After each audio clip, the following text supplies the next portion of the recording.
My dear friends, logical GK में आपका स्वागत है। आज हम इकोनॉमिक्स का एक नया चैप्टर स्टार्ट करने जा रहे हैं। व्यष्टि अर्थशास्त्र क्या है, what is a micro economics.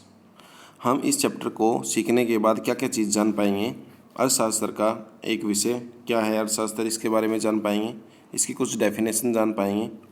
अर्थशास्त्र के दो मूलतः अंश कौन से हैं, व्यष्टि और समष्टि अर्थशास्त्र के बारे में जान पाएंगे। व्यष्टि अर्थशास्त्र का क्षेत्र, व्यष्टि अर्थशास्त्र की विषय सामग्री के बारे में जान पाएंगे। व्यष्टि अर्थशास्त्र के अध्ययन का क्या महत्व है, इसके बारे में जान पाएंगे। अर्थशास्त्र की प्रकृति किस प्रकार की है, ये हम जान पाएंगे। तो आगे इस चैप्टर को स्टार्ट करते हैं।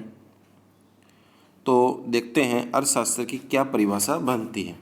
अर्थशास्त्र वह शास्त्र है जिसमें क्या है, मनुष्य के उन कार्यों का अध्ययन किया जाता है जिन्हें वह अपनी असीमित आवश्यकताओं को संतुष्ट करने वाले सीमित साधनों अर्थात धन को प्राप्त करने के संबंध में करता है। अभी देखो किस चीज़ का अध्ययन किया जाता है। मनुष्य की आवश्यकता वो होती है, वो असीमित होती है, परंतु उसे पूरा करने के साधन, जिन साधनों से वो आवश्यकता पूरी होगी वो साधन आपके क्या है, सीमित मात्रा में है, या धन को प्राप्त करने के संबंध में। धन का मतलब क्या है, यहाँ पर पैसे की बजाय पैसे से बड़ा है, यहाँ पर संसाधनों से को ही हम धन कहते हैं। ठीक है, जो ये संसाधन है इसको ही हम धन कहते हैं। तो हम क्या करते हैं, जो हमारे सीमित संसाधन है उसका अध्ययन करते हैं। उसका अध्ययन क्यों करते हैं, क्योंकि मनुष्य की आवश्यकता असीमित है और उन्हीं संसाधनों से मनुष्य की आवश्यकताओं को पूरा करना है। तो हमें वो संसाधनों को किस प्रकार यूज करना है जिससे ज़्यादा से ज़्यादा व्यक्तियों की आवश्यकताओं को पूरा किया जा सके, मनुष्य का विकास किया जा सके, उसका आर्थिक कल्याण किया जा सके, इसके बारे में हम पढ़ते हैं।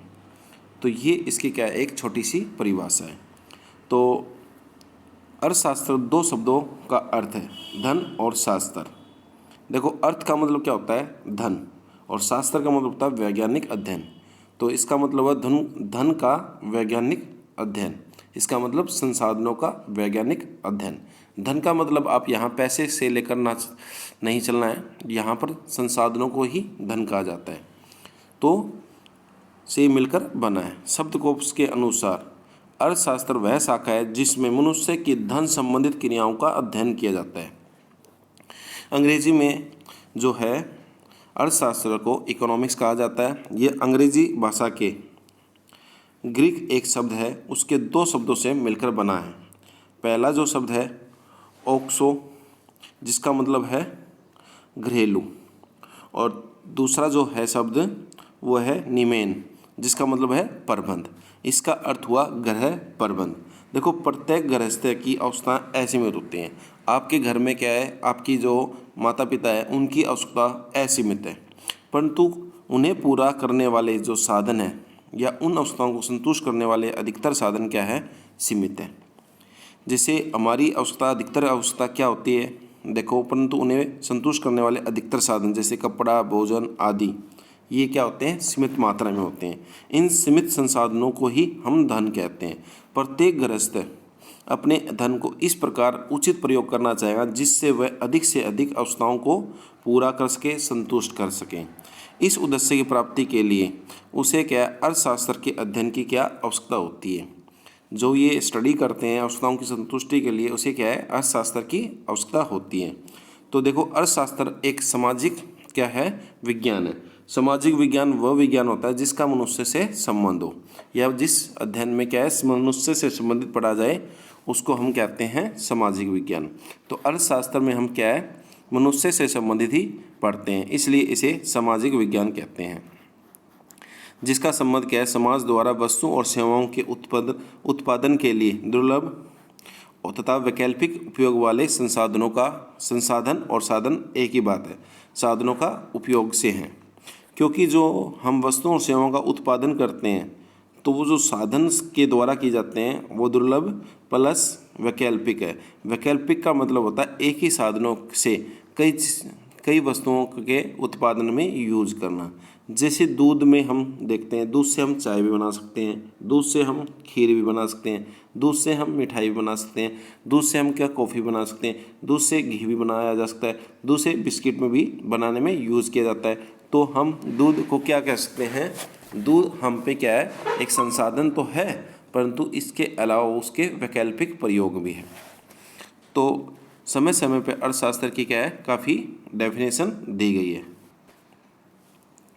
अर्थशास्त्र की एक विकासशील शास्त्र है। समय समय पर विभिन्न अर्थशास्त्रियों ने क्या है, अपनी अलग अलग परिभाषाएं दी हैं।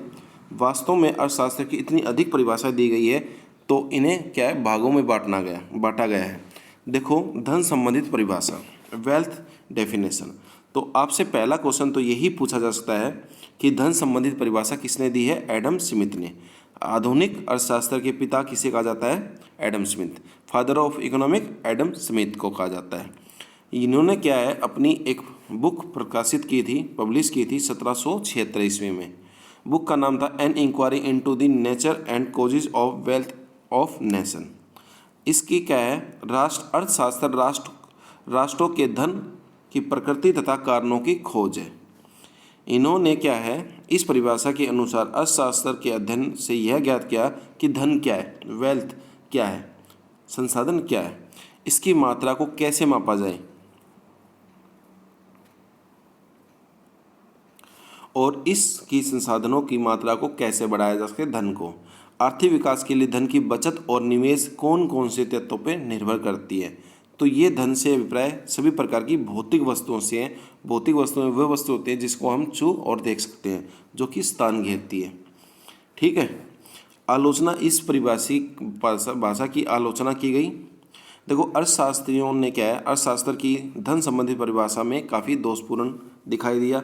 इस परिभाषा के अनुसार अर्थशास्त्र क्या है, मनुष्य के क्या है, कल्याण के स्थान पे किसका यूज कर रहा है?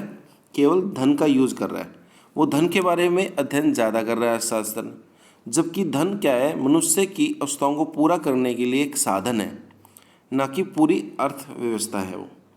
तो इसमें कहा गया कि इस परिभाषा के अनुसार तो अर्थशास्त्र में मनुष्य के कल्याण के स्थान पर केवल धन का अध्ययन किया है। ये जो सारी स्टडी की जा रही है, ये केवल इसलिए किया जा रही है, धन क्या है, इसको कैसे मापा जाए, इसको कैसे बढ़ाया जाए, इनके बारे में अध्ययन ज़्यादा कर रहा है मनुष्य, ना कि मनुष्य के लिए ये मनुष्य का अध्ययन कर रहा है।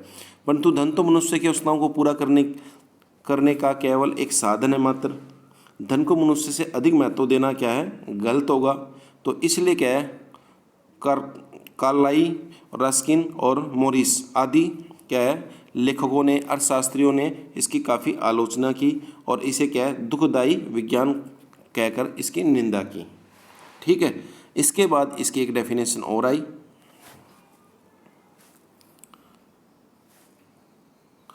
तो भौतिक कल्याण संबंधित आपकी परिभाषा, material welfare definition. Doctor Marshall ने ये परिभाषा क्या है, अपनी बुक 1890 में एक अपनी प्रकाशित बुक प्रिंसिपल ऑफ इकोनॉमिक्स की में इस परिभाषा, अर्थशास्त्र में इसकी परिभाषा दी गई थी। इन्होंने एक बुक छापी थी। ये बुक काफ़ी बार पूछी जाती है कि ये बुक कब और किसने छापी। तो अर्थशास्त्र जीवन के साधारण व्यवसाय के संबंध में मानव जाति का अध्ययन है। तो मार्शल क्या कहते हैं, अर्थशास्त्र के जीवन के साधारण व्यवसाय के संबंध में मानव जाति का अध्ययन है। अर्थशास्त्र क्या है, मानव जाति का अध्ययन है। यह व्यक्तिगत तथा सामाजिक कार्यों के उस भागों का अध्ययन करता है जिनका संबंध कल्याण प्रदान करना है, वेलफेयर प्रोवाइड करवाना है, करने वाले भौतिक पदार्थों की प्राप्ति और उन्हें उनके उपयोग के बारे में अध्ययन करता है। वो कहता है ऐसे संसाधन जिसका संबंध घनिष्ठ संबंध है, जो ज़्यादा वेलफेयर प्रोवाइड करवाते हैं, उन भौतिक संसाधनों से हैं। इस परिभाषा के अनुसार अर्थशास्त्र में क्या है, सामाजिक मनुष्य के उन कार्यों का अध्ययन किया जाता है जिनसे क्या है, कल्याण बढ़ाने और भौतिक पदार्थों को प्राप्त करने तथा उन्हें प्रयोग करने के लिए करते हैं। ठीक है। हम केवल उन्हीं संसाधनों का, भौतिक पदार्थों का अध्ययन करते हैं जिससे अर्थशास्त्र में मनुष्य का कल्याण हो, वेलफेयर हो, डेवलप हो। अर्थशास्त्र में अभौतिक पदार्थ, हालांकि सेवाएं, उनका अध्ययन नहीं किया जाता, परंतु मनुष्य के विकास के लिए, मनुष्य के कल्याण के लिए भौतिक और अभौतिक पदार्थों का क्या है, समान महत्व है। देखो, आर्थिक कार्य वे कार्य हैं जिनका संबंध धन कमाना और खर्च करना हो। देखो, जीवन के साधारण व्यवसाय का अभिप्राय क्या है? आर्थिक कार्यों से। तो इस अर्थशास्त्री की भी क्या है, ये भौतिक कल्याण संबंधी परिभाषा की भी काफ़ी आलोचना हुई, क्योंकि इसने क्या अभौतिक जो पदार्थ है उसका क्या अध्ययन नहीं किया, केवल ये भौतिक पदार्थों का अध्ययन करता है, सेवाओं का अध्ययन नहीं करता है। तो इसकी जो परिभाषा की जो है आलोचना की, रॉबिन्स ने इसकी क्या है कई कारणों से आलोचना की। पहली आलोचना, जैसे मनुष्य अर्थशास्त्र में सभी मनुष्यों के आर्थिक कार्यों का अध्ययन किया जाता है, चाहे वह समाज में रहता हो या समाज के बाहर एकांत में रहता हो, परंतु ये केवल समाज में का अध्ययन करता है। अर्थशास्त्र में क्या है, सभी प्रकार के सीमित संसाधन के संबंधित कार्यों को, आर्थिक कार्यों का अध्ययन किया जाता है, चाहे वो भौतिक हो या अभौतिक। जबकि क्या है, मार्शल किसका अध्ययन करता है? केवल भौतिक का। अर्थशास्त्र में सभी प्रकार के आर्थिक कार्यों का अध्ययन किया जाता है, चाहे उससे आपका कल्याण, विकास हो या ना हो, उसमें वृद्धि हो या ना हो। जैसे शराब पीना एक तरह से क्या है, उससे समाज में नुकसान होता है, कल्याण कहीं नहीं होता, फिर भी हम उसका अध्ययन करते हैं। इसके बाद डेफिनेशन आई, स्कैर्सिटी डेफिनेशन, दुर्लभता संबंधित परिभाषा। रॉबिन्स ने क्या है 1932 में अपनी जो प्रकाशित बुक है an essay on the nature and significance of economic science, इसने अपनी परिभाषा दी इस बुक में, दुर्लभता संबंधित परिभाषा। रॉबिन्स के अनुसार अर्थशास्त्र वह विज्ञान है जो विभिन्न उपयोग वाले का मतलब एक ही संसाधनों का विभिन्न प्रयोग किया जा सकता है वाले सीमित साधनों तथा उसके उद्देश्य से संबंध रखने वाले मानवीय व्यवहारों का संबंध है या अध्ययन करता है, संबंध नहीं अध्ययन करता है। वो क्या कहते हैं रॉबिन्स, जो हमारे पास विभिन्न उपयोग वाले संसाधन हैं, उन संसाधनों का उद्देश्य क्या है? मानवीय जीवन का क्या है की जरूरतों को पूरा करना है। तो उन उद्देश्य से जो संबंध रखते हैं, जो मानवीय जीवन से संबंध रखते हैं, उनका अध्ययन करना है। तो देखो, अर्थशास्त्र वह विज्ञान है जो विभिन्न उपयोग वाले सीमित साधन तथा उद्देश्य से संबंध रखने वाले मानवीय व्यवहार का अध्ययन है। ऐसे संसाधन जो मानवीय व्यवहार से संबंध रखते हैं, उनका अध्ययन है। देखो, अतः प्रसिद्ध अर्थशास्त्री रॉबिन्स के अनुसार क्या है, अर्थशास्त्र में मनुष्य के उन कार्यों का अध्ययन किया जाता है जिन्हें वह अपनी असीमित आवश्यकताओं को पूरा करने वाले सीमित साधनों की प्राप्ति के लिए करता है। केवल मनुष्य के उन संसाधनों का अध्ययन किया जाता है जिसे मनुष्य अपनी असीमित आवश्यकताओं को पूरा करने वाले साधनों के रूप में यूज करता है। ये साधन केवल सीमित ही है अपितु वैकल्पिक यूज भी है। देखो, ये संसाधन हमारे पास कम तो है, परंतु एक ही संसाधन का यूज क्या है, काफ़ी चीज़ों में होता है। इसे हम कहते हैं वैकल्पिक प्रयोग। इसके बाद देखो, असीमित आवश्यकताओं को पूरा करने तथा सीमित संसाधनों जिनके क्या विभिन्न या वैकल्पिक उपयोग होते हैं, उनके चुनाव का अध्ययन है। हमें संसाधनों का चुनाव भी करना पड़ता है, क्योंकि एक ही संसाधनों से क्या है काफ़ी वस्तुओं के उत्पादन में यूज किया जाता है। तो हमें ये देखना होता है कि मनुष्य की आवश्यकता सबसे ज़्यादा कहाँ पर पूरी हो सकती है, उस संसाधनों को वहाँ पर प्रयोग किया जाए, उसका चयन करना पड़ता है। अर्थशास्त्र की इसने ये डर्बिन फ्रेज एली ने इसकी क्या है परिभाषा की आलोचना की। इसके अनुसार, रॉबिन्स के अनुसार क्या है, केवल क्या चुनाव और मूल्य निर्धारण का शास्त्र बन चुका है। उन्होंने इस प्रकार की परिभाषा दी जिससे ये साबित हो रहा था कि केवल चुनाव और मूल्य निर्धारण का ही क्या है हमारी अर्थशास्त्र है। अर्थशास्त्र को केवल एक चुनाव और एक मूल्य निर्धारण का शास्त्र बनाकर छोड़ दिया। इसमें मनुष्य के कल्याण और उसके आर्थिक समस्याओं को सुलझाने पर कोई विशेष ध्यान नहीं दिया गया। यह अर्थशास्त्र की अव्यवहारिक और एक जटिल और अज्ञात्मक परिभाषा मानी जाती है, ये कही गई उनके अनुसार। अब इसके बाद क्या है, विकास केंद्रित परिभाषा आई। ये आधुनिक अर्थशास्त्री जैसे नोबेल पुरस्कार विजेता सैमुअल्सन, पीटर्स, फर्गुस आदि के अनुसार अर्थशास्त्र वह शास्त्र है जिसमें मनुष्य के उन कार्यों का अध्ययन किया जाएगा जो वे अधिकतम संतुष्टि प्राप्त करने के लिए सीमित संसाधनों के प्रयोग के संबंध में करते हैं। कहने का मतलब ये है कि उन कार्यों का अध्ययन किया जाता है जिसमें मनुष्य अधिकतम संतुष्टि प्राप्त करने वाले सीमित संसाधनों के उचित प्रयोग के संबंध में करता है। हमें उन संसाधनों का क्या है अध्ययन करना है जो मनुष्य अपनी अधिकतम संतुष्टि प्राप्त करने के लिए करता है। इस अर्थशास्त्रियों ने भी क्या है, इस परिभाषा में मार्शल और रॉबिन्स की क्या दोनों परिभाषा को शामिल किया गया। इनके अनुसार अर्थशास्त्र का संबंध सीमित संसाधनों के कुशल बंटवारे और उपयोग से है, जिसके क्या है फलस्वरूप आर्थिक विकास की दर तेज की जा सके, जिससे सामाजिक कल्याण किया जा सके। नोबेल पुरस्कार विजेता जोसे मुलसन है अर्थशास्त्र की इस बात पर क्या है अध्ययन करता है, इस बात का अध्ययन करता है कि व्यक्ति तथा समाज में किस प्रकार मुद्रा के माध्यम से या इसके बिना वस्तुओं के उत्पादन के लिए वैकल्पिक उपयोग वाले दुर्लभ संसाधनों का प्रयोग करता है। इन वस्तुओं के वर्तमान और भविष्य के उपभोग के लिए समाज के विभिन्न लोगों तथा वर्गों के बीच में उचित बंटवारा हो, यह साधनों के बंटवारे में किए जाने वाले सुधारों व लाभों और लागतों का विश्लेषण करता है। ठीक है, तो इतनी परिभाषाएं आई और ये परिभाषाओं में कहीं ना कहीं दोष दिखा, और कोई भी एक परिभाषा ऐसी परिभाषा नहीं थी जो कि पूरी अर्थशास्त्र के बारे में आपको संपूर्ण नॉलेज दे। तो आगे जाकर क्या हुआ, एक व्यवस्थित परिभाषा बनाई गई। देखो, अर्थशास्त्र क्या है, मानव व्यवहार का विज्ञान है। आवश्यकता असीमित है, साधन सीमित और अनेक उपयोग वाले हैं। चयन करना पड़ता है साधनों का, किन आवश्यकताओं को पहले पूरा किया जाए जिससे अधिकतम संतुष्टि और विकास और कल्याण हो सके। तो इस चित्र के अनुसार क्या एडम स्मिथ की परिभाषा में क्या लिया गया, धन। मार्सन की परिभाषा से क्या लिया गया, कल्याण। रॉबिन्स की जो है परिभाषा से क्या लिया गया, दुर्लभता। और सैमुअल्सन की परिभाषा से क्या लिया गया, आर्थिक विकास के रूप को धारणा को लेकर एक अच्छी परिभाषा बनाई जा सकती है अर्थशास्त्र की। अर्थशास्त्र वह शास्त्र है जिसे मनुष्य की आवश्यकताओं की अधिकतम संतुष्टि करने या कल्याण को बढ़ाने तथा आर्थिक विकास के लिए अनेक उपयोग वाले सीमित संसाधनों के कुशल उपभोग, उत्पादन, विनिमय, वितरण संबंधित कार्यों का अध्ययन किया जाता है। तो ये हमारी मेन परिभाषा बनी अर्थशास्त्र की। इसने देखो कहा ना कि अधिकतम संतुष्टि, मनुष्य की ज़्यादा से ज़्यादा संतुष्टि को पूरा किया जा सके, उसके कल्याण को बढ़ाने वाला, उसका डेवलपमेंट भी करे, उसका आर्थिक विकास करने वाले अनेक उपयोग वाले सीमित संसाधनों का कुशल उपभोग कैसे हो, उत्पादन कैसे हो, विनिमय कैसे हो और वितरण संबंधित कार्यों का अध्ययन किया जाता है, उसे ही हम अर्थशास्त्र कहते हैं। ठीक है, इसके बाद क्या हुआ, इसके बाद आपको एक अर्थशास्त्र को मूलतः क्या है, दो अंशों में बांटा जाता है।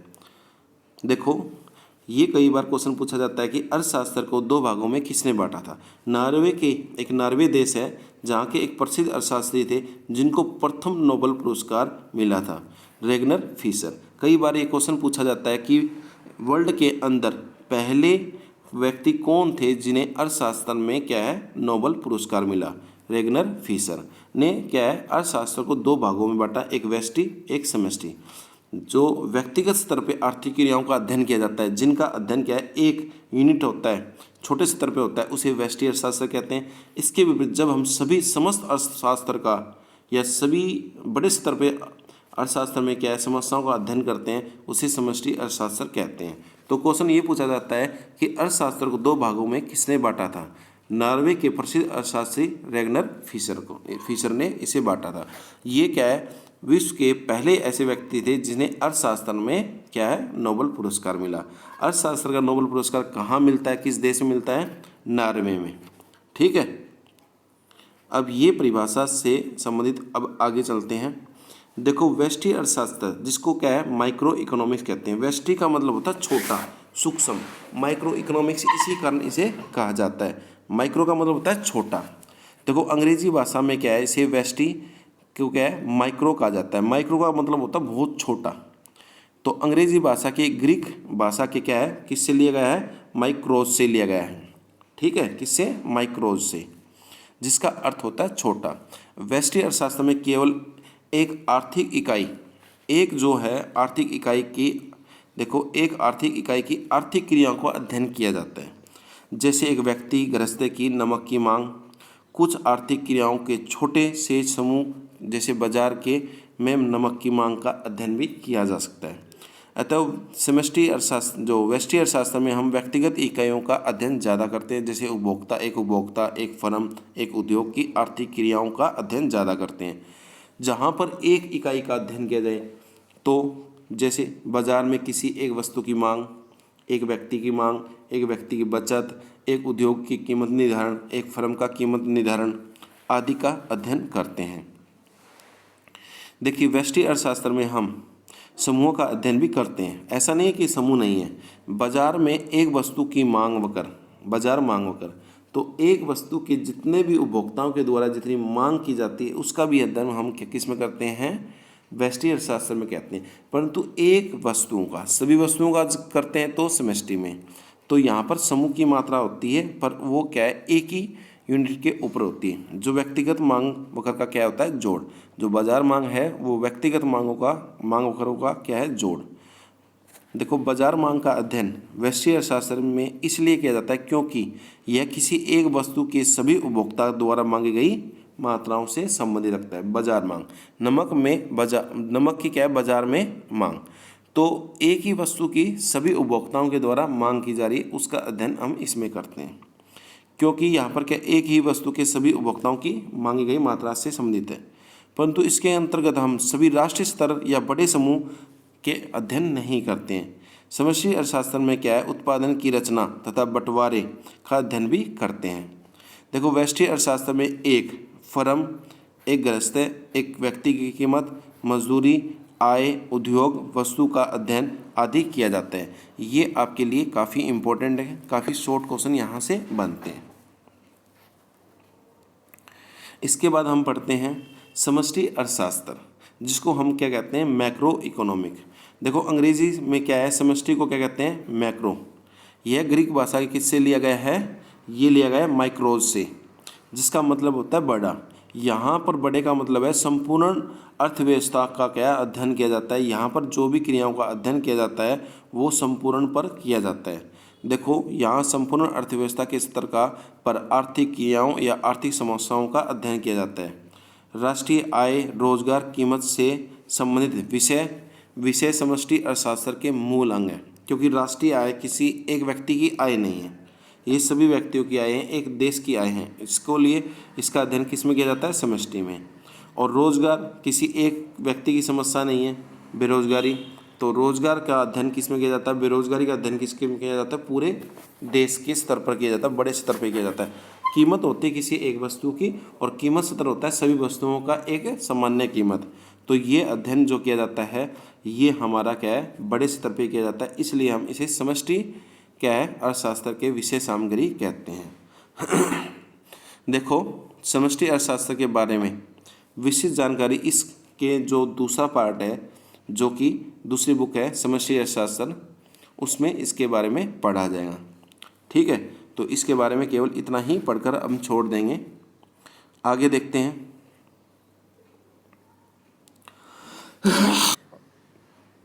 कहने का मतलब ये है कि वैश्विक अर्थशास्त्र में हम किन किन चीज़ों के अध्ययन करते हैं। मांग का सिद्धांत, उत्पादन का सिद्धांत, कीमत निर्धारण का सिद्धांत, साधन कीमत का निर्धारण सिद्धांत को बारे में अध्ययन करते हैं। तो बारी बारी से देखते हैं। देखो, अर्थशास्त्र का जो है संबंध विभिन्न उद्देश्यों की प्राप्ति के लिए संसाधनों का बंटवारा करना, इस प्रकार बंटवारा करना कि वो संसाधन हमारे लिए किफ़ायती साबित हो। तो हम इसमें मांग का सिद्धांत भी पढ़ते हैं। देखो, व्यष्टि अर्थशास्त्र में यह अध्ययन किया जाता है कि किसी वस्तु की मांग कैसे निर्धारित की जाती है। ठीक है, इसके अंतर्गत मांग का अध्ययन किया जाता है। उपभोक्ता की मांग तथा उस वस्तु की उसकी अधिकतम संतुष्टि से संबंधित है। मांग का सिद्धांत कहलाता है कि इसमें यह अध्ययन किया जाता है एक उपभोक्ता अपनी निश्चित आय को बाजार मूल्य पर विभिन्न वस्तुओं पर किस प्रकार खर्च करेगा, उसे कहते हैं मांग का सिद्धांत, थ्योरी ऑफ डिमांड। ये आपका चैप्टर भी है, उसमें हम डिटेल से पढ़ेंगे। देखो, उत्पादन का सिद्धांत, थ्योरी ऑफ प्रोडक्शन। व्यष्टि अर्थशास्त्र में उत्पादन के सिद्धांत का भी अध्ययन किया जाता है। एक फर्म उत्पादन के साधनों को एकत्रित करके उत्पादन करती है, क्योंकि एक साधन से हम कभी भी उत्पादन नहीं कर सकते हैं। उत्पादन के बहुत से साधनों को इकट्ठा करके जब हम उत्पादन करते हैं तो हमें उत्पादन के साधनों का भी अध्ययन करना पड़ता है। उत्पादन फलन क्या होता है, उत्पादनों के क्या नियम होते हैं, उत्पादन के क्या सिद्धांत होते हैं, उसको हम पढ़ते हैं। ठीक है। इसके बाद कीमत निर्धारण का सिद्धांत। व्यष्टि अर्थशास्त्र में कीमत निर्धारण के सिद्धांत का भी अध्ययन किया जाता है। उत्पादित वस्तुओं को विभिन्न परिस्थितियों में खरीदा और बेचा जाता है। ठीक है। जैसे कि पूर्ण प्रतियोगिता, एकाधिकार में वस्तुओं का कीमत का निर्धारण, संबंधित समस्याओं का अध्ययन हम कीमत निर्धारण के सिद्धांत में करते हैं। ठीक है। इस सिद्धांत में मांग और पूर्ति की दशाओं में हम विश्लेषण करके किसी वस्तु की कीमत का निर्धारण करते हैं। साधन का मतलब क्या होता है, किसी वस्तु को बनाने के लिए हमें क्या है, साधन का होना जरूरी है। साधन क्या क्या, वर्कर, कैपिटल देने वाला, लैंड देने वाला और एंटरप्रेन्योर। किसी भी वस्तु को बनाने के लिए 4 क्या है, उत्पादन के कारक होते हैं। एक तो मजदूर, एक भूमि देने वाला, एक पूंजी लगाने वाला, एक उद्यमी जो व्यवसाय को चलाता है। तो वस्तुओं को बेचने से जो आय, फिर इसके द्वारा हम वस्तु बनाते हैं और उन वस्तुओं को बेचने से हमें आय प्राप्त होती है। और उसका क्या है, उत्पादन के साधनों में साधन कीमत तथा मजदूरी, जो मजदूर होता है उसे मजदूरी मिलती है, जिसने पैसा लगाया है उसे ब्याज मिलता है, जिसने क्या है भूमि दी है उसे लगान मिलता है, और जो व्यक्ति व्यवसाय में क्या है ऑपरेट करता है, जो व्यवसाय को चलाता है, उसे अंत में क्या मिलता है, लाभ के रूप में ये चीज़ें बांट दी जाती है। साधन कीमत का निर्धारण और बंटवारे से संबंधित समस्याओं का अध्ययन हम किस में करते हैं, हम व्यष्टि अर्थशास्त्र में करते हैं। साधन या कारक सिद्धांत के सिद्धांत में किया जाता है। या तो इन्हें साधन कहते हैं या कारक कीमत के सिद्धांत। कारक का मतलब उत्पादन के कारक को, उत्पादन को किसी वस्तु के उत्पादन करने के लिए जो कारक होते हैं जिनकी सहायता से उत्पादन किया जाता है उसको कहते हैं कारक। ठीक है। अब हम पढ़ेंगे कि व्यष्टि अर्थशास्त्र पढ़ने के बाद जो है, व्यष्टि अर्थशास्त्र जब हम पढ़ते हैं उसके पढ़ने के बाद हमें क्या क्या इसका महत्व होता है। Importance of study of micro economics, अर्थशास्त्र की कार्य प्रणाली। व्यष्टि अर्थशास्त्र के द्वारा हम एक अर्थव्यवस्था की कार्य प्रणाली को क्या है, ज्ञान हो जाता है कि अर्थशास्त्र किस प्रकार अपना कार्य करता है, उसे ऑपरेट करने वाले, उसे प्रभावित करने वाले तत्वों के बारे में हम जान पाते हैं। इसके द्वारा ये ज्ञात होता है कि अर्थशास्त्र के विभिन्न अंग, उपभोक्ता क्या है, वो अर्थशास्त्र में किस प्रकार अपना व्यवहार करता है, फर्म क्या है, फर्म और कार्य कुशलतापूर्वक कैसे कार्य कर रहे हैं या नहीं, इन चीज़ों का हमें अध्ययन पता चल जाता है अर्थशास्त्र का पढ़ने के बाद। वैश्विक अर्थशास्त्र में कई प्रकार के उपयोग हैं। इसका सबसे पहले और सबसे महत्वपूर्ण उपयोग यह समझने में कि अर्थशास्त्र जो है, अर्थव्यवस्था किस प्रकार कार्य करती है, जो हमारी इकोनॉमिक है वो किस प्रकार क्या है ऑपरेट हो रही है, किस प्रकार कार्य करती है, इसको हम वैश्विक अर्थशास्त्र पढ़ने के बाद में जान सकते हैं। भविष्यवाणी, देखो प्रिडिक्शन आप लगा सकते हो। वैश्विक अर्थशास्त्र के सिद्धांत भविष्यवाणी के आधार पर बनाए जाते हैं। हम इसमें भविष्यवाणी करते हैं कैसे, परंतु ये भविष्यवाणी कुछ शर्तों पर आधारित होती है, कुछ मान्यताएं होती है, उसके आधार पर ये बनाई जाती हैं। इसमें इनका क्या है, निम्नलिखित रूप हो सकता है। क्या है इनका, देखो एक विशेष घटना घटती है तो उसके कुछ विशेष परिणाम आएंगे। जैसे किसी वस्तु की कीमत कम होती है तो उसकी मांग बढ़ती है। तो देखो कीमत घटना क्या होगी, एक घटना, और उसके परिणाम क्या हुई, मांग बढ़ गई। ठीक है, तो ये हम भविष्यवाणी कर सकते हैं। आर्थिक नीतियाँ, वैश्विक अर्थशास्त्र का प्रयोग क्या है, आर्थिक नीति बनाने के लिए भी किया जाता है। देखो कीमत नीति एक ऐसा उपकरण है, एक ऐसा इक्विपमेंट है हमारे पास जो कि किसी कार्य में क्या है, यह सहायक सिद्ध होता है। ये देखो इससे क्या है, कार्य में यह सिद्ध होता है कि इसके प्रयोग से हम अर्थव्यवस्था को प्रभावित करने वाली सभी सरकारी नीतियों का विश्लेषण कर सकते हैं। हम यह जानकारी प्राप्त कर सकते हैं कि सरकार की नीतियाँ का संसाधनों के बंटवारे पर क्या प्रभाव पड़ेगा। आर्थिक नीतियों का अध्ययन हम जान सकते हैं वैश्विक अर्थशास्त्र के पढ़ने के बाद। इसके बाद देखो आर्थिक कल्याण, वैश्विक अर्थशास्त्र द्वारा आर्थिक कल्याण की दशाओं का ज्ञान क्या है, प्राप्त किया जा सकता है कि हमारे देश, हमारे जो है कितना हमारा आर्थिक विकास हुआ, उपभोक्ताओं की संतुष्टि का स्तर कितना है, इनके बारे में हम अध्ययन कर सकते हैं। यह एक आदर्शात्मक क्या है, अर्थशास्त्र का मुख्य विषय है। व्यष्टि अर्थशास्त्र इस बात का क्या है सुझाव देता है कि आर्थिक कल्याण के आदर्श को कैसे प्राप्त किया जाए। किसी भी जो हमारा आर्थिक कल्याण है उसका क्या है एक अच्छा स्टेटस, उसको कहाँ तक हम अचीव कर सकें जो हमारे आदर्श को प्राप्त हो, वो एक लेवल होता है कि ज़्यादा से ज़्यादा आदर्श हम कैसे विकास को क्या है प्राप्त कर सकें। प्रबंधन संबंधित निर्णय, देखो मैनेजरल डिसीजन कैसे हैं। देखो व्यवसायिक फर्म व्यष्टि अर्थशास्त्र का प्रयोग प्रबंधन संबंधित निर्णय लेने के लिए भी करती है। इसका संबंध जैसे लागतों का मांग का विश्लेषण द्वारा बनाई गई नीतियों का बहुत महत्व होता है।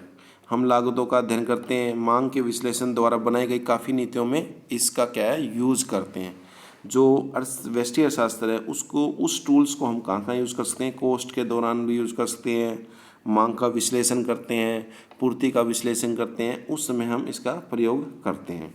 अंतर्राष्ट्रीय व्यापार में सहयोग, देखो व्यष्टि अर्थशास्त्र के द्वारा अंतर्राष्ट्रीय व्यापार की समस्याएं जैसे व्यापार शेष असंतुलन क्या होता है, उसको किस प्रकार वो प्रभावित होता है, विदेशी विनिमय दर आदि को समझने में हमारे को सहायता होती है। तो हमें व्यष्टि अर्थशास्त्र पढ़ने से क्या क्या चीज़ों के बारे में नॉलेज हो सकती है, इन चीज़ों के बारे में नॉलेज, इन क्षेत्रों के बारे में हमें पता चलता रहता है। इसके बाद देखते हैं हम अर्थशास्त्र की प्रकृति। देखो प्रत्येक शास्त्र की क्या है प्रकृति यह बतलाती है कि वह विषय विज्ञान है या कला और विज्ञान दोनों ही। अर्थशास्त्र की प्रकृति का अध्ययन से यह भी ज्ञात होता है कि यह वास्तविक या आदर्शात्मक विज्ञान और कला दोनों ही हैं। देखो हमने इसका अध्ययन किया, इससे पता चला कि यह वास्तविक तथा आदर्शात्मक विज्ञान और कला दोनों ही हैं। देखो अर्थशास्त्र की प्रकृति कैसी है, विज्ञान और कला दोनों ही है। अर्थशास्त्र कला भी है और विज्ञान भी है, और विज्ञान भी कैसा है, पॉजिटिव वास्तविक, और आदर्शात्मक नॉर्मेटिव। ठीक है, इसके बारे में हम पढ़ते हैं। देखो अर्थशास्त्र विज्ञान, देखो विज्ञान के दो प्रकार हो सकते हैं, एक सामाजिक विज्ञान होता है, एक प्राकृतिक विज्ञान होता है। प्राकृतिक नेचुरल साइंस कौन सी होती है, जैसे फिजिक्स, केमिस्ट्री और बायो। हमारी कैसी साइंस है, वो नेचुरल साइंस है। जबकि सामाजिक विज्ञान क्या होती है, सामाजिक विज्ञान वह विज्ञान होती है जो मानव विकास का या मानव का अध्ययन करे, उसे हम क्या है सामाजिक विज्ञान कहते हैं। जिसका संबंध मानव से हो वो कौन सी विज्ञान, सामाजिक विज्ञान। और जो संबंध भौतिक, रसायन और प्राकृतिक विज्ञान से हो वो हो तो प्राकृतिक विज्ञान कहते हैं। देखो अर्थशास्त्र के सामाजिक विज्ञान होने के पक्ष में दो तर्क दिए जाते हैं। एक तो क्या है, क्रमागत स्टडी, ठीक है, सिस्टमेटिक स्टडी। देखो सामाजिक विज्ञान जो के रूप में क्या है, अर्थशास्त्र के मनुष्य के व्यवहार को क्रमागत अध्ययन किया जाता है। ऐसा नहीं है कि मन में आया वहीं से अध्ययन कर लिया आपने। इसको समझने के लिए क्या है, एक सिस्टमेटिक आपको क्या है स्टडी करनी पड़ती है। इसके केंद्र बिंदु क्या है, उपभोक्ता की अधिकतम संतुष्टि, उत्पादकों का अधिकतम लाभ, समाज को अधिकतम क्या है सामाजिक कल्याण के लक्ष्यों को क्या है प्राप्त करना। जो गोल है मैक्सिमम आपको क्या है सोसाइटी के लिए क्या है वेलफेयर अचीव करना है। तो ये आपकी क्या है सिस्टमेटिक स्टडी है सामाजिक विज्ञान। दूसरी बात, वैज्ञानिक नियम। देखो अर्थशास्त्र में बहुत सारे नियम हैं। अर्थशास्त्र कंप्लीट ही क्या है विज्ञान की थीम पर क्या है रुकी हुई है और कार्य करती है। जैसे मांग का नियम, पूर्ति का नियम आदि वैज्ञानिक बहुत सारे नियम हैं जो कि वैज्ञानिक नियम है। ये नियम विभिन्न चरों के कारण और परिणामों के बीच में संबंध बता रहा है।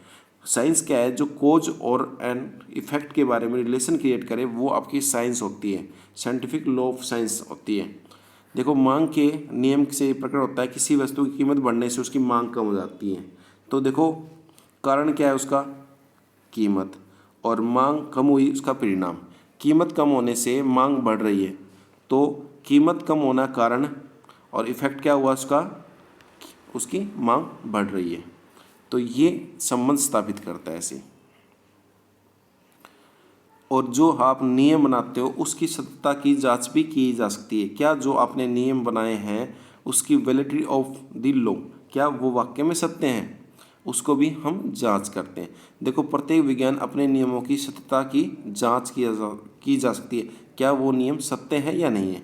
देखो अर्थशास्त्र में मांग के नियम की क्या है सत्यता की जांच की जा सकती है। कैसे, अर्थशास्त्र जो है प्राकृतिक विज्ञान जितनी क्या है, जितना निश्चित नहीं है। देखो जो हमारी साइंस, केमिस्ट्री, मैथ जो है, जो फिजिक्स और केमिस्ट्री है, जितनी एग्जैक्ट वैल्यू उस पर अप्लीकेबल होती है उतनी क्या है सोशल साइंस पे नहीं करती है। अर्थशास्त्र उतना एग्जैक्ट क्या है आपको रिजल्ट नहीं देता। तो ये कहते हैं ना, अर्थशास्त्र प्राकृतिक विज्ञान की तरह जितना क्या है निश्चित नहीं है। उसमें तो हर चीज़ निश्चित है, ये केमिकल डालोगे तो ये चीज़ ही बनेगी, परंतु अर्थशास्त्र में ऐसा निश्चित नहीं है। परंतु यह भी एक विज्ञान है, यह एक सामाजिक विज्ञान और कला है जो आर्थिक समस्याओं और नीतियों को वैज्ञानिक तरीके से अध्ययन करता है और इसकी हम क्या है सत्यता की भी जांच कर सकते हैं। इसका उद्देश्य एक अर्थव्यवस्था में विभिन्न आर्थिक संस्थाओं की वृद्धि और स्थिरता प्रदान करना होता है। तो इसके आधार पर हम क्या कह सकते हैं, ये हमारा क्या है अर्थशास्त्र विज्ञान से संबंधित विषय सामग्री है। ये चैप्टर थोड़ा क्या है सिस्टमेटिक पढ़ना पड़ता है, इसमें ज़्यादा बनावटीपन नहीं है। देखो अब इसके बाद क्या है, अर्थशास्त्र एक वास्तविक या आदर्शात्मक विज्ञान है। कैसे? देखो एक वास्तविक विज्ञान के रूप में क्या होता है, देखो वास्तविक विज्ञान वह विज्ञान होता है जिसमें किसी विषय की सही और वास्तविक स्थिति का अध्ययन किया जाता है। जैसे हम साइंस में जो भी अध्ययन करते हैं वो वास्तविक और एक्यूरेट होते हैं, जो कि ठीक होते हैं पूरे। तो एक विज्ञान के रूप में अर्थशास्त्र के कथन वास्तविक कथन होते हैं। देखो वास्तविक कथन वे कथन होते हैं, देखो इसने कहा ना एक विज्ञान के रूप में अर्थशास्त्र के कथन वास्तविक कथन होते हैं या नहीं। तो वास्तविक कथन होते क्या है, जिससे यह ज्ञात हो कि क्या है, क्या था और क्या होगा। इन चीज़ों के बारे में यदि हम आंसर ढूंढ पाए तो वो हमारी क्या होती है वास्तविक विज्ञान। इन कथनों की जांच की जा सकती है। हम इन कथनों के तथ्यों के आधार पर ये जांच करके यह नतीजे निकाल सकते हैं कि ये कथन सही है या गलत है। ये कथन किस प्रकार की सलाह हमें नहीं देते हैं, ये जो कथन हमें किसी प्रकार की सलाह नहीं देते हैं। आगे देखो, वास्तविक जो अर्थशास्त्र के अध्ययन से ये ज्ञात होता है कि आवश्यकता असीमित है, उन्हें पूरा करने वाले अधिकतर साधन दुर्लभ है। इन दुर्लभ साधनों के अनेक उपयोग हैं। ये सभी साधन वास्तविक, ये सभी बातें क्या है वास्तविक है, सभी को पता है। ये आवश्यकता मनुष्य की असीमित है, जो आवश्यकताओं को पूरा करने वाले साधन हैं वो सीमित है, और सीमित होते हुए भी वो साधन क्या है वैकल्पिक उपयोग भी है। तो ये सारी क्या बातें सत्य हैं। तो यह वास्तविक विज्ञान तथ्यों के बारे में किस प्रकार सुझाव नहीं देता, ये चीज़ें हमें सुझाव थोड़ा देती है कि मनुष्य की आवश्यकता असीमित है, संसाधन क्या है सीमित है, वैकल्पिक प्रयोग है, ये हमें किसी प्रकार का सुझाव नहीं देते हैं। ठीक है,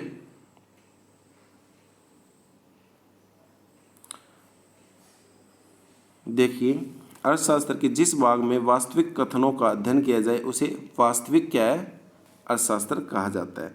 परंतु वास्तविक कथन वास्तविक तथ्यों से भी हो सकते हैं और नहीं भी, परंतु निश्चित रूप से इन कथनों की सत्य और असत्य होने के बारे में हम जांच कर सकते हैं कि ये कथन वास्तव में सत्य है या असत्य है। देखो अर्थशास्त्र एक क्या है आदर्शात्मक विज्ञान के रूप में कैसे हैं। देखो अनेक प्रसिद्ध अर्थशास्त्रियों ने जैसे मार्शल पिगू आदि के क्या है यह मानते थे कि अर्थशास्त्र एक क्या है आदर्शात्मक विज्ञान भी है। आदर्शात्मक विज्ञान कौन सा होता है? आदर्शात्मक विज्ञान वह विज्ञान होता है जिसके अध्ययन से यह ज्ञात होता है कि क्या करना चाहिए, क्या करना चाहिए, वो कौन सा होता है आदर्शात्मक विज्ञान। इसके उद्देश्य आदर्शों और लक्ष्यों का निर्धारण करना है। ठीक है, यह विज्ञान समस्याओं को सुलझाने के लिए सुझाव भी देती है, पर वो क्या है हमें सुझाव नहीं देती है। वास्तविक हमें क्या है सुझाव नहीं देती, ये हमें सुझाव भी देती है। उदाहरण के तौर पे एक आदर्शात्मक विज्ञान के रूप में क्या है कई अर्थशास्त्रियों ने क्या है कई प्रकार के सुझाव दिए हैं। कीमत में स्थिरता पाई जानी चाहिए, ये सुझाव दिए हैं। आय में समान वितरण होना चाहिए, धनी लोग अधिक कर देंगे, गरीब लोग कम कर देंगे, अधिक मजदूरी मिलनी चाहिए आदि, ये क्या है सुझाव है। ठीक है, ये आदर्शात्मक विज्ञान के रूप में अर्थशास्त्र के क्या है कथन भी आदर्शात्मक होते हैं। ये कथन मूल्यांकन करते हैं और किसी नीति के संबंध में सलाह भी देते हैं, पर वो क्या है सलाह नहीं देते ये ठीक है या गलत है। ठीक है, अर्थशास्त्र के जिस भाग में आदर्शात्मक कथनों का अध्ययन किया जाता है उसे हम क्या कौन सी अर्थशास्त्र कहते हैं आदर्शात्मक अर्थशास्त्र। आदर्शात्मक कथन की सत्यता तथ्यों के आधार पर जांच नहीं की जा सकती, क्योंकि आप अपने सुझाव दे रहे हैं ना कि किसी और के। आपको लगता है बेरोजगारी ऐसे कम हो सकती है तो आपने ऐसे सुझाव दे दिए, राष्ट्रीय आय कैसे बढ़ाई जा सकती है, अपने अपने सुझाव दिए जा सकते हैं, उनकी जांच नहीं की जा सकती। तो संक्षेप में हम कह सकते हैं एक हमारी अर्थशास्त्र वास्तविक विज्ञान भी है और आदर्शात्मक विज्ञान भी है। आगे देखते हैं, क्या अर्थशास्त्र कला के रूप में कैसे हैं। किसी निश्चित उद्देश्य की प्राप्ति के लिए ज्ञान का व्यवहारिक प्रयोग करना ही कला है। जो आपके पास ज्ञान है, किसी उद्देश्य को पूरा करने के लिए उस ज्ञान को आप प्रैक्टिकल यूज कर रहे हो, तो वो आपका क्या है, कला है। देखो, आप जानते हैं कि भारत में बेरोजगारी पाई जाती है। यह सूचना अर्थशास्त्र के वास्तविक विज्ञान होने से प्राप्त है। ये जो सूचना है ये क्या है, वास्तविक विज्ञान होने से प्राप्त होती है। आप यह भी जानते हैं कि सरकार का क्या ऑब्जेक्ट है, क्या लक्ष्य है, बेरोजगारी को दूर कर होनी चाहिए, यही उद्देश्य है। पूर्ण रोजगार की स्थिति प्राप्त होनी चाहिए। हमारे जितने भी संसाधन हैं उसका 100% यूज हो, उसी को हम क्या कहते हैं, पूर्ण रोजगार। यह सूचना क्या है, एक आदर्शात्मक विज्ञान से प्राप्त होता है। पूर्ण रोजगार का जो लक्ष्य रखा गया है उसे पूरा करने के लिए क्या सरकार किसका सहारा लेती है, किसके, आर्थिक नियोजन का मार्ग अपनाती है। नियोजन का मार्ग एक कला है, क्योंकि कला के द्वारा ही आप अपनी समस्याओं का समाधान करेंगे, क्योंकि एक निश्चित उद्देश्य को प्राप्ति के लिए यह ज्ञान एक व्यवहारिक प्रयोग से है। क्योंकि जब आप अपनी समस्याओं को व्यवहारिक रूप से सोल्व नहीं करोगे या समाधान नहीं करोगे तो वो समस्या का समाधान नहीं होगा। तो अर्थशास्त्र एक कला के रूप में भी है। देखो, इसलिए कहा जाता है अर्थशास्त्र एक कला भी है। J.M. केन्स ने क्या है, कला के स्थान पर क्या कहा है, व्यवहारिक अर्थशास्त्र शब्द का प्रयोग किया है। आधुनिक अर्थशास्त्री क्या है, कला के लिए क्या आर्थिक नीति शब्द का प्रयोग करते हैं। ठीक है, तो देखो अर्थशास्त्र कला और विज्ञान दोनों ही हैं। चैपमैन ने ठीक ही कहा है कि अर्थशास्त्र एक वास्तविक विज्ञान है जो कि आर्थिक तथ्यों की वास्तविक स्थिति से संबंधित है, और कला है जो इस प्रकार के उपाय और समाधान ढूंढता है जिनमें क्या है, इच्छित लक्ष्यों प्राप्त किया सकें, जो आपको डिजायर जो ऑब्जेक्ट है उसको आप प्राप्त कर सकें। ये आपका क्या है, इकोनॉमिक्स का एक पहला इंट्रोडक्शन चैप्टर था जो कि समाप्त हुआ। ये चैप्टर एक ऐसा है जो सिस्टमेटिक, इसमें क्या है, ज़्यादा व्यवस्थितपन ज़्यादा है, जैसा है वैसे ही इसे पढ़ना पड़ता है। तो आपको लेक्चर कैसा लगा हमें कमेंट्स बॉक्स में लिख के बताएं। हमारे चैनल को लाइक एंड सब्सक्राइब करें।